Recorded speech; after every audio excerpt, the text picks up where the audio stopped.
22 ઉપર એસી છે તો કુલિંગ જ નથી આવતું. આ વરસે એની મને ગરમી જેવી પડી હો. આવો. શું થાય છે? અરે સાહેબ આખા શરીરે આ જો ખંજવાળ જ આવ્યા કરે છે. આ હું હાથે બધા ઉઝોડા પાડી દીધા છે. હા પણ શું થાય છે? હા સીધો હાથ કરો. ઓલો હાથ લાવો. ખંજવાળી બધું રફરોડ જેવું કરી નાખ્યું. અવાજ એમાં ઘણોડ આવે છો. આખો દી એસી માં પડ્યા રહ્યો છો. ગરમી કેવી છે સાહેબ? પણ ગરમી હોય તો એસામાં થોડું પડ્યું રેવાય. ઈ આર્ટિફિશિયલ ઠંડક કહેવાય. આ શરીરને કેટલી નુકસાન કરે ખબર છે?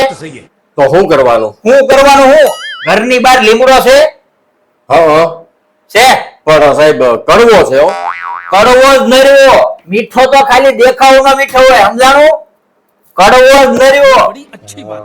રોજ બપોરે 2 કલાક છે ને લીમડા હેઠે ખાટલો રાખી અને હુઈ જવાનું છે.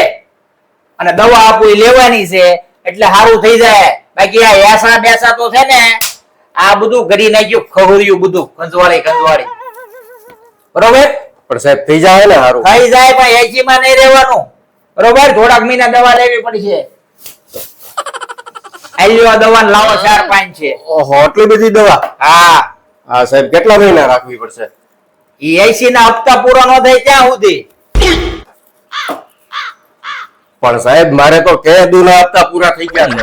તમારે પૂરા થઈ ગયા પણ મારે પૂરા નથી થયા ને. લાવો 4-5 છે.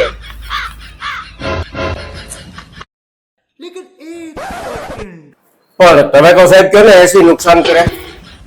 ઈ એસી તમને નુકસાન કરે, સાહેબ ને નહીં. લાવો હડાડા. અને પાછા આવતા મહિને હપ્તો આવે પેલા આવી જાજો તમે.